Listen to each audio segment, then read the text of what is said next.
Hello बच्चों, आप सभी का कक्षा में पुनः स्वागत है। और हम जिस विषय का अध्ययन अभी हम कर रहे हैं वो विषय है पौधों में श्वसन की प्रक्रिया। श्वसन मतलब कि रेस्पिरेशन।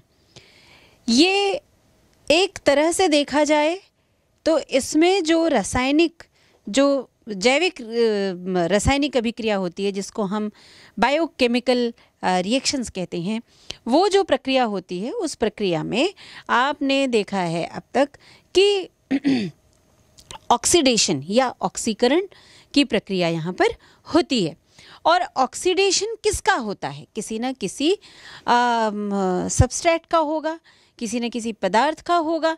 तो दरअसल वो पदार्थ पौधों में क्या है, कहाँ से आता है और उसके तरीके क्या क्या हैं, उसकी प्रक्रिया क्या है। उस प्रक्रिया के बाद श्वसन की प्रक्रिया मतलब कि ऊर्जा का निर्माण। और ऊर्जा हमने पहले ही देखा है कि ऊर्जा का निर्माण यहाँ पर किस रूप में हो रहा है, तो एडिनोसिन ट्राइफॉस्फेट मतलब एटीपी के रूप में। क्योंकि हम सबको पता है कि जिस तरह से आप बाज़ार जाते हैं, आपके पास माना कि 2000 की एक रिस्ट वॉच है, एक घड़ी है आपके हाथ में, और 500 रुपये का एक बैग है। अब आपको अचानक से कहीं से 1500 रुपये की आवश्यकता पड़ती है कि आपको कुछ सामान खरीदना है। तो आप अपना जो सामान आपके पास है आप उसको दे करके 1500 रुपये का सामान किसी बाज़ार से, किसी मॉल से नहीं खरीद सकते। क्योंकि जब भी आप मान लिया जाए वहाँ पर आप किताबें खरीदने जाएंगे 1500 रुपये की, तो आपको ये दुकानदार बोलेगा कि आपको कैश देना है या चेक देना है। मतलब भारत की जो विनिमय मुद्रा है उसी तरीके से आपको वहाँ पर मुद्रा का भुगतान करना है। वही बात हमारे जैविक जगत में होती है, बायोस्फीयर में चलती है कि हमको अपने किसी भी जैविक क्रिया का निष्पादन करने के लिए ऊर्जा की आवश्यकता होती है। और उस ऊर्जा का अपना एक फॉर्म है, उसका एक तरीका है। उसके अलावे वो किसी भी तरह के दूसरे करेंसी को, दूसरे नोट को स्वीकार नहीं करता। मतलब और उसका फॉर्म है ऊर्जा, जो हमारे बायोस्फीयर में चलती है। हमारे जो जीव जगत है चाहे वो पौधे हों, चाहे वो जंतु हों, वहाँ पर जो ऊर्जा का रूप है वो स्वीकृत रूप है एडिनोसिन ट्राइफॉस्फेट, जिसको हम संक्षेप में एटीपी कहते हैं। तो बच्चों, ये जो एटीपी है ये बनता है श्वसन की प्रक्रिया में और टूटता क्या है? ग्लूकोज। मतलब जो मुख्य पदार्थ हुआ, जो टूटेगा श्वसन की प्रक्रिया में, वो ग्लूकोज हम मान के चलते हैं। और जो ऊर्जा बन रही है वो एडिनोसिन ट्राइफॉस्फेट या एटीपी के रूप में बन रही है। तो इसका मतलब हमने पहले भी देखा है कि श्वसन जो है वो तोड़ना और बनाना, ये दोनों प्रक्रिया एक साथ यहाँ पर चलती रहती है। तो ग्लूकोज जैसे टूटा और एटीपी मतलब एडिनोसिन ट्राइफॉस्फेट बना, तो कैटाबोलिज्म और एनाबोलिज्म एक साथ चला। इसलिए इस प्रक्रिया को हम क्या कहते हैं? एम्फीबॉलिज्म। हम क्या कहते हैं? एम्फीबॉलिज्म कहते हैं। अब जब हम इस प्रक्रिया के का अध्ययन करते हैं विस्तार से, तो हम देखते हैं कि ग्लाइकोलिसिस और जो सिट्रिक एसिड साइकिल है, मतलब जो क्रेब्स साइकिल है, ये दो प्रक्रिया को लेकर के हम किस तरह से आगे बढ़ते हैं और इन प्रक्रिया में वास्तव में एटीपी मतलब एडिनोसिन ट्राइफॉस्फेट का निर्माण कैसे होता है। माने पूरी तरह से नेट गेन जिसको हम कहते हैं। नेट गेन का मतलब कि पूरी तरह से जो मुख्य हमारा जो गेन है, जो हमारा प्राप्य हुआ है, जो प्राप्त मॉलिक्यूल है ना, जो उसकी संख्या एटीपी की कितनी है, ये हम पूरा देखेंगे विशेष रूप से। तो सबसे पहले हम देखते हैं कि जो ग्लाइकोलिसिस है वो क्या है एक्चुअली।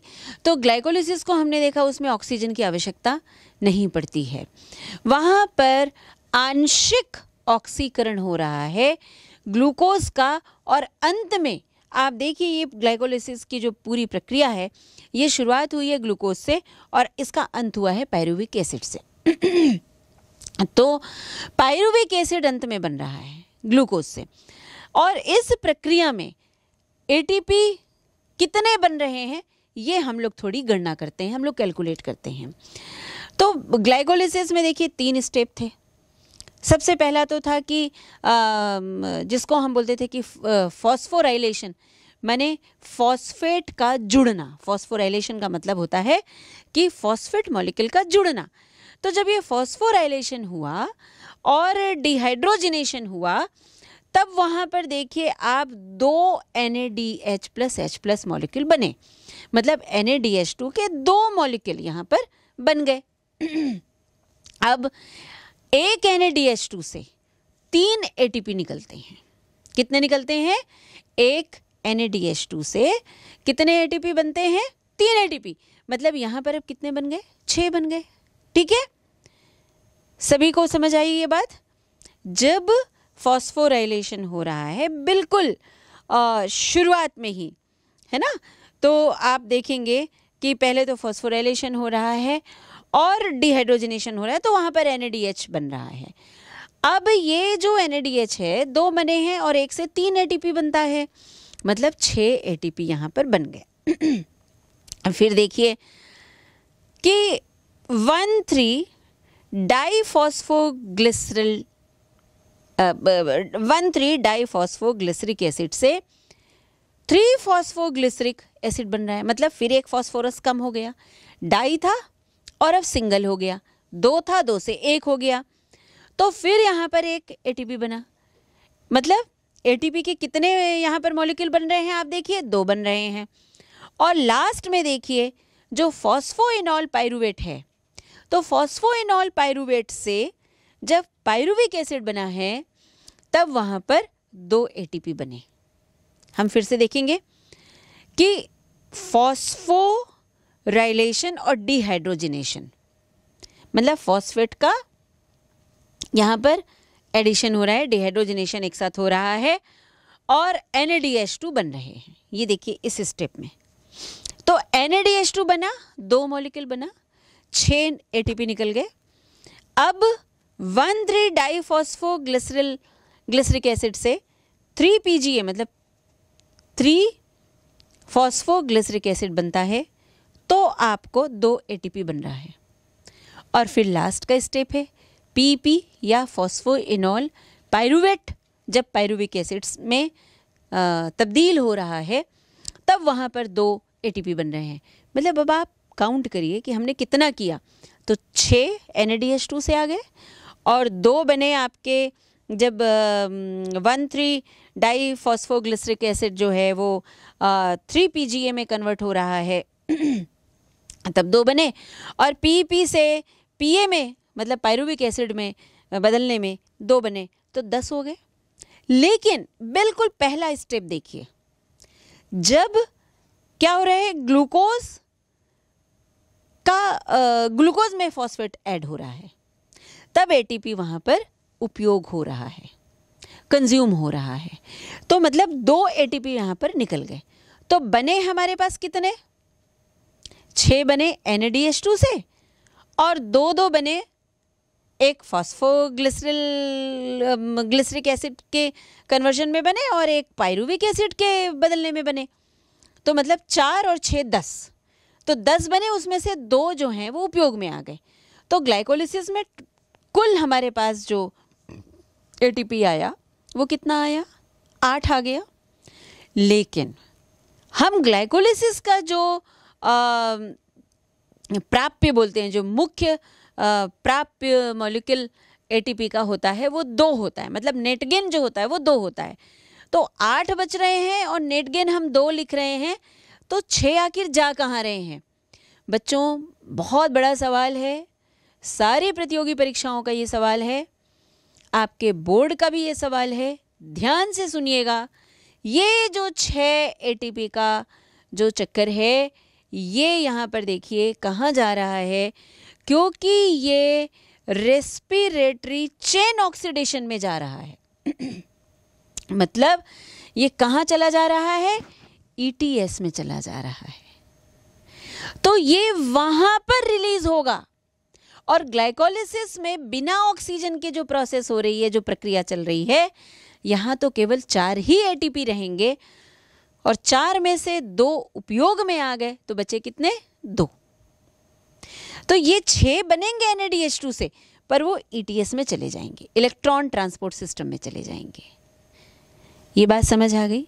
बनेंगे पर ऑक्सीजन के अनुपस्थिति में वो यहाँ पर रिलीज नहीं होंगे, वो रिलीज होंगे वहाँ जाके। तो अब हम इनको चेन रिएक्शन में गिनेंगे। तो चेन रिएक्शन में ये 6 चले गए और हमको यहाँ पर क्या आ गए 8 में से 6 चले गए चेन रिएक्शन में। तो अब यहाँ पर ग्लाइकोलिसिस में 2 ही बचे। ठीक है, तो ये बात आपको समझ आ गई।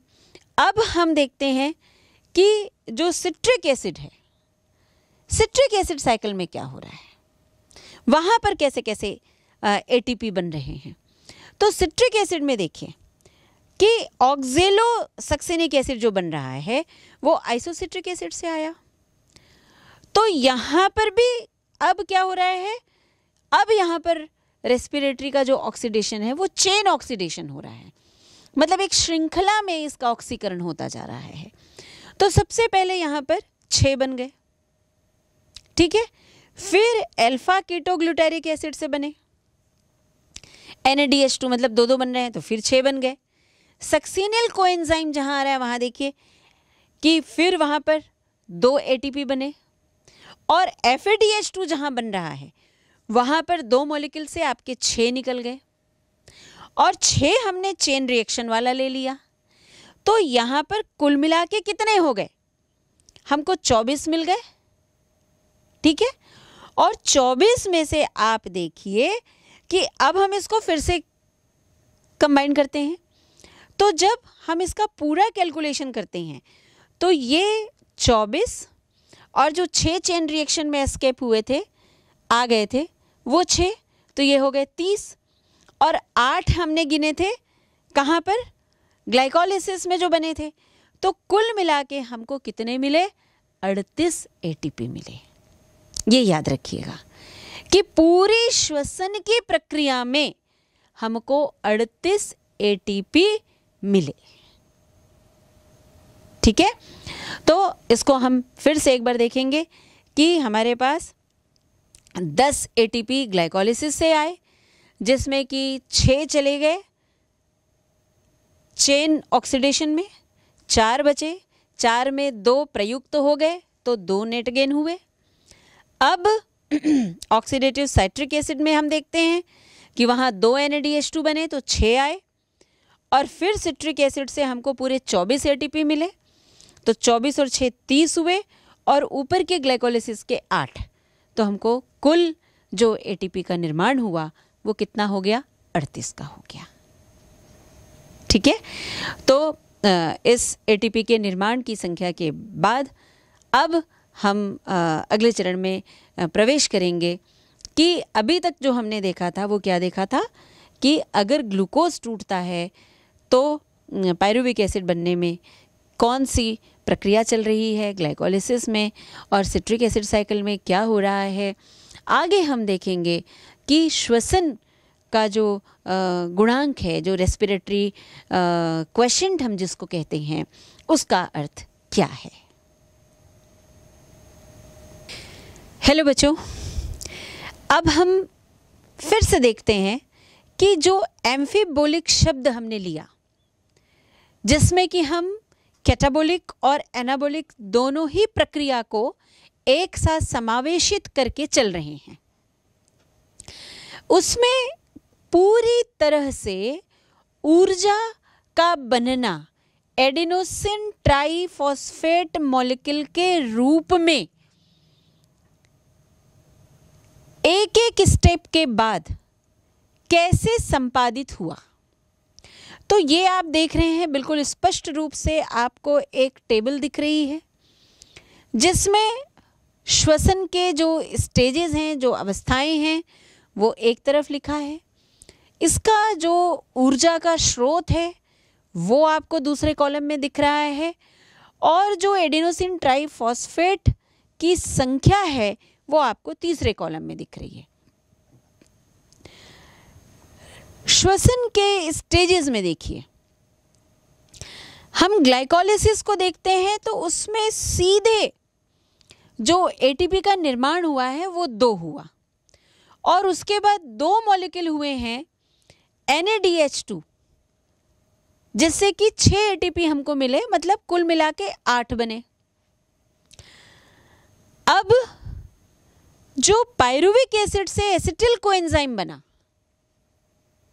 यहां पर भी हमको 2 NADH2 गए, तो 6 एटीपी मिल गए।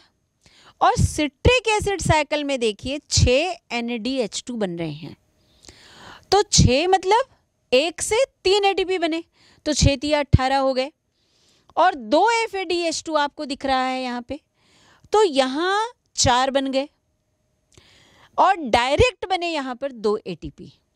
तो सिट्रिक एसिड साइकिल में अगर आप देखें इस तरह से, तो 18 4 22 और 2 24, और पायरुविक एसिड से एसिटिल कोएंजाइम बनने में 6, तो 24 और 6 कितने हो गए? 30, और 8 हमको मिले ग्लाइकोलिसिस से, तो 30 इधर और 8 उधर ग्लाइकोलिसिस से।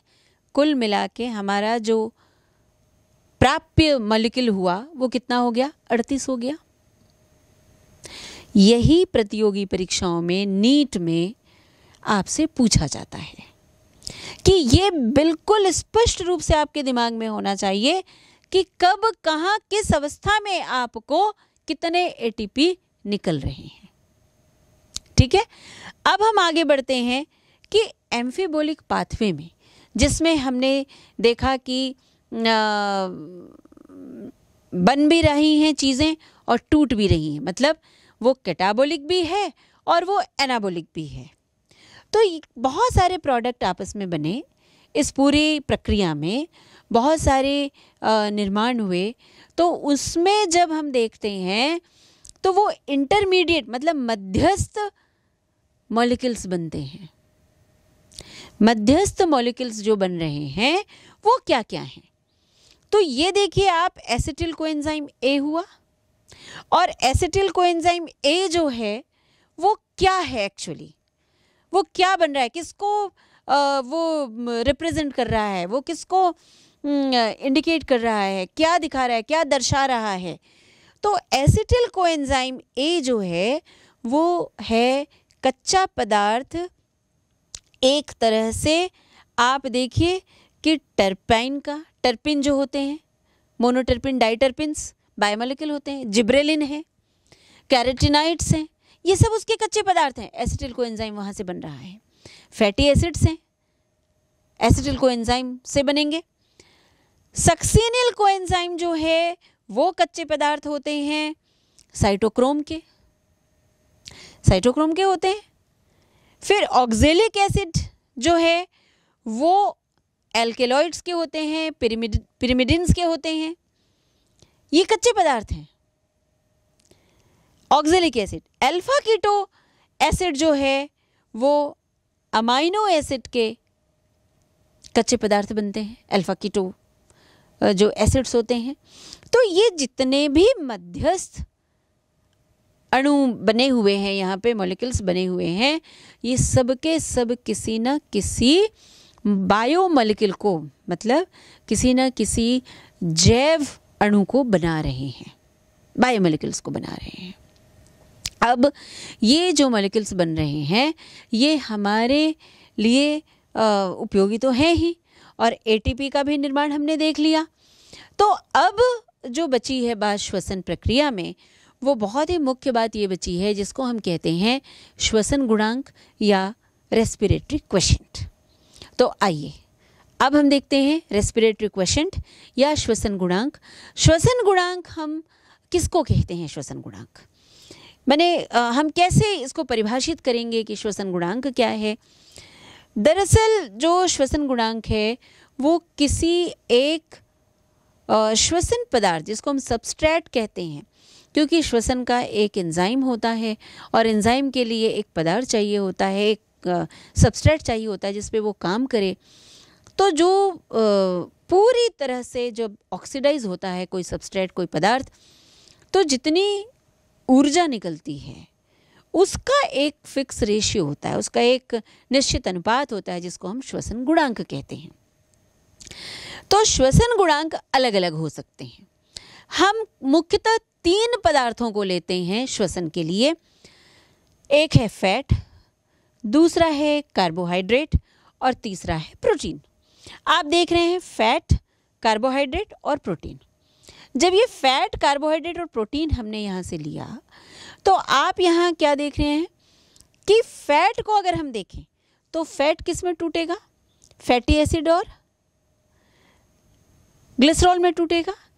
अगर आप कार्बोहाइड्रेट को लेंगे तो वो सिंपल शुगर में, साधारण शर्करा में टूट जाएगा, और अगर आप प्रोटीन को लेंगे तो वो अमाइनो एसिड में टूटेगा। अब यहाँ पर जो ऑक्सीकरण हो रहा है वो 2 तरह से हो रहा है। एक ऑक्सीकरण, यहाँ पर बीटा ऑक्सीडेशन भी चलेगा। तो बीटा ऑक्सीडेशन क्या चीज़ है कि जब बीच का कोई इंटरमीडिएट या कोई मध्यस्थ पदार्थ नहीं बन करके सीधे सीधे वो एसिटिल कोएंजाइम बन जाए, ये होता है फैटी एसिड और ग्लिसरॉल डिहाइड। आप ग्लिसरॉल में देखिए तो जो फैटी एसिड और ग्लिसरॉल है वो देखिए सीधे वो कन्वर्ट हो रहा है एसिटिल कोएंजाइम ए में, सीधे सीधे एसिटिल कोएंजाइम ए बन गया। और जो कार्बोहाइड्रेट है, कार्बोहाइड्रेट से साधारण शर्करा बनी, शुगर बना, सिंपल शुगर जिसको हम कह रहे हैं, वो ग्लूकोज 6 फॉस्फेट में बना, फिर फ्रक्टोज 1,6 बिसफॉस्फेट बना, और उसके बाद डाईहाइड्रोक्सी एसीटोन फॉस्फेट और ग्लिसरल्डिहाइड 3 फॉस्फेट बना। अब सीधे सीधे ये अंत में ग्लाइकोलिसिस की प्रोसेस में गुजर करके, ग्लाइकोलिसिस से होते हुए ये पायरुविक एसिड बनाता है। यही पायरुविक एसिड जो है ये प्रोटीन के अमाइनो एसिड से भी बन रहा है। मतलब अगर ऑक्सीडेशन का पदार्थ कार्बोहाइड्रेट और प्रोटीन है तो जो कॉमन प्रोडक्ट होगा वो क्या होगा? पायरुविक एसिड होगा। लेकिन अगर हम इन तीनों का अगर हम एक कॉमन प्रोडक्ट देखेंगे तो जो एम्फीबोलिक पाथवेज है उनमें एसिटिल कोएंजाइम ए होगा। और ये प्रतियोगी परीक्षाओं का मुख्य सवाल होता है कि कॉमन पाथवे में जो हमने श्वसन का जो एम्फीबोलिक पाथवे देखा, उनमें जो कॉमन प्रोडक्ट होता है वो क्या होता है? वो एसिटिल कोएंजाइम ए होगा तीनों में। लेकिन सिंपल शुगर अगर आप लो या कार्बोहाइड्रेट लो या प्रोटीन लो तब पायरुविक एसिड बनेगा। लेकिन पायरुविक एसिड फैट के साइकिल में नहीं बनेगा। ये नहीं बनना भी आपको मालूम होना चाहिए। और तीनों में जो सामान्य निर्माण हो रहा है वह भी आपको मालूम होना चाहिए।